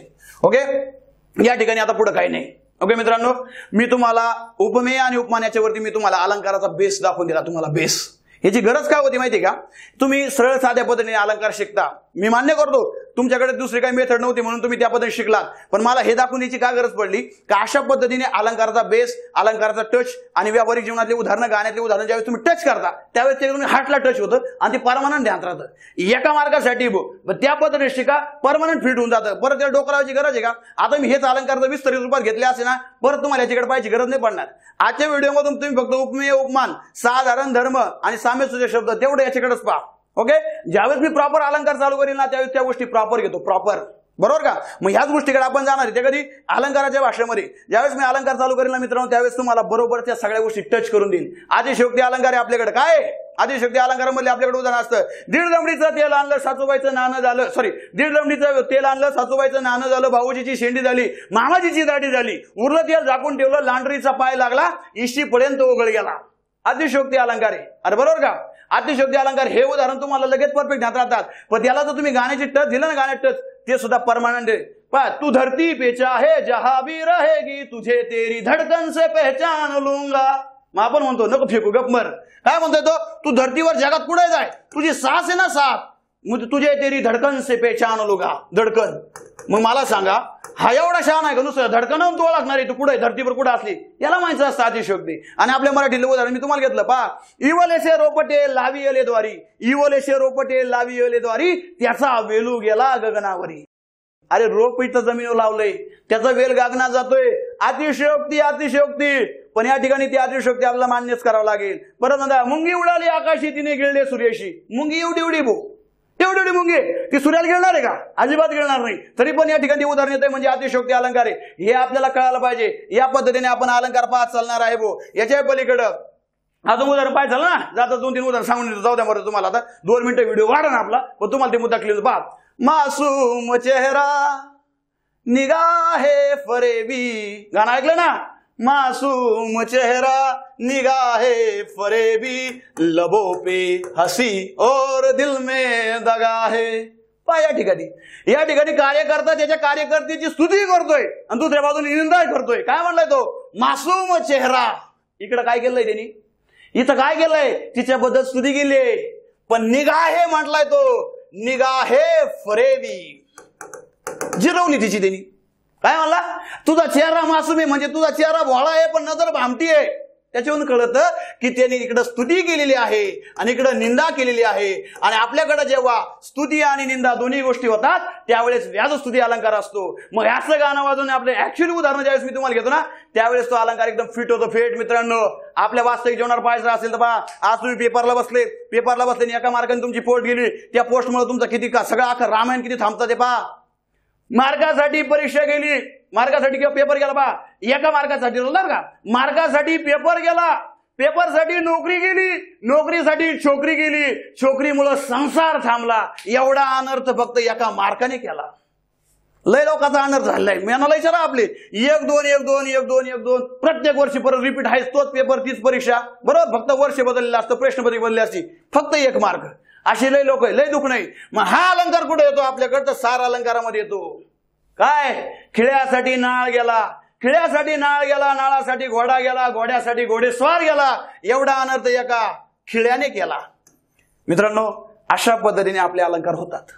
समजतीलही तुम्हाला व्यवस्थित पद्धतीने, अडचण येणार नाही. आणि त्याच्या पलीकडं हेच नाही, रस काव्य गुण सुद्धा सांगतो. रस काव्य गुण एकदा पोराचा रस काव्य गुण चालू झाला ना, आता ज्यावेळेस आता आम्ही समोर पोर असतात वर्गामध्ये, ज्यावेळेस आता हे ऑनलाईन आता आलं त्याच्या अगोदर पोरगा असं 9 रसातून खेळून यायचं, 9 रसातून इकडून रस चालू केला का तिकडून त्याच्यावर भावना जागृत झाल्याच पाहिजे. हास्य रस असला हसलंच पाहिजे, करून रस असला का रडलंच पाहिजे पोरग. असा रस सुद्धा आपला चालतो. एक झलक पाहिजे पहा या ठिकाणी पहा. आपल्याकडे उत्तान रस आहे. उत्तान रसाला 3 प्रकार आहेत, म्हणजे सॉरी शृंगार रसाला 3 प्रकार आहेत. उत्तान शृंगार रस, बरोबर का, विप्रलभ शृंगार रस, आणि त्यानंतर कोणता आहे तो सात्विक शृंगार रस. हे 3 प्रकार आहेत आपल्याकडे. हे 3 प्रकार जरी पाहिजे असेल ना तर आपण याच पद्धतीने पाहत असतो. याच पद्धतीने पहा या ठिकाणी जर तुम्हाला पाहिजे असेल तर पहा. ये गलिया ये चौबारा यहाँ आना ना दोबारा, अब हम तो चले परदेसी के तेरा यहाँ कोई नहीं, के तेरा यहाँ कोई नहीं. कल भी सूरज निकलेगा, कल भी पंछी गाएंगे, सब तुमको दिखाई देंगे पर हम ना नजर आएंगे. कळायला पाहिजे काय सांगताय ती म्हणली आता आम्ही निघून चालले, तुला सगळे दिसतील पण मी दिसणार नाही. म्हणजे काय इथं हा झाला विप्रलभ शृंगारस. मित्रांनो, कोणता आलेला आहे? विप्रलभ शृंगारस. ओके, असा रस कळायला पाहिजे आपला. विप्रलभ आहे. या ठिकाणी उदाहरण पण येऊ शकतं. या ठिकाणी पहा इकडे, कही दूर जब दिन ढल जाए, काय म्हणता इथं? कही दूर जब दिन ढल जाए, सांझ की दुल्हन बदन चुराए, चुपके से आए, मेरे ख्यालों के आंगन में कोई सपनों के दीप जलाए, दीप जलाए. कोणता रस आहे हा? सात्विक शृंगार रस आहे मित्रांनो. कोणता रस आहे? सात्विक शृंगार रस. असं मर्ज करून द्यायचं असतं. तरुण आहे रात्राधुनी राजसा निजलास गारे, तरुण आहे रात्राधुनी राजसा निजलास गारे, एवढ्यातच त्या कुशीवर वळलास गारे. उत्तान शृंगार रस. उदाहरण असे परफेक्ट फिट करून दिलं, परफेक्ट. परत त्या टॉपिकवर पाहिजे गरज पडत नाही. मी सांगतोय एकच मार्काला होतं, पण कसं आहे ते वाचवतं लागतं ना आपल्याला. 17 वाचायची गरज पडली पाहिजे का? एकदाच वाचून परफेक्ट करून टाका. त्याच्या पलीकडे मित्रांनो हेच नाही, मी हे प्रकरण याला वाचताच नाही. तुम्ही आपल्याकडं आपली नोट्स पाहिजे मार्केटमध्ये नोट्स. ओके, सध्या तुम्हाला पाहायला मिळणार नाही. कारण जेवढे नोट्स जेवढे बॅच घातले मी पुण्यामध्ये त्याच्यातल्या ठराविक पोरांच्या बॅचचे म्हणजे त्या ठराविकच पोरं माझ्याकडे होते. एकाची नोट्स मार्केटमध्ये नाही. मी एकच टॉपिक मार्केटला आजपर्यंत टाकलाय. नोट्स कधी टॅली करायची एवढे मुद्दे सुद्धा मांडणे आपल्याकडं, आणि आयोगाला जे अपेक्षित आहे तेच आपण देतो, त्याच्या पलीकडे देत नाही. ओके, आजच्या प्रकरणामध्ये ते प्रकरणाचा टच असा आहे म्हणून मला बाहेर जावं लागलं, आणि बाहेर पण ते आपल्या प्रकरणाच्या हिशोबाने गेलो. बोगस आपण बाहेर गेलेलो नाही, हे लक्षात घ्या. जसं प्रकरण आहे तसं ते वाजवावं लागतं. एखाद्याला वाटतं ना हे मास्तर वाजवायला काय वाजवा, 2-3 व्हिडिओ तिने टाकले, चांगले टाकले, आज नुसतं गाणीच म्हणत होतं. याचा मुद्दा आहे. मी क्लासमध्ये चालू लेक्चरला सुद्धा ह्याच पद्धतीने घेतो का, तर ते परफेक्ट पोरांना कळतं. बाकी याचा अर्थ दुसरा काही नाही. बाकी सगळ्या लेक्चरमध्ये का असं चालत नाही.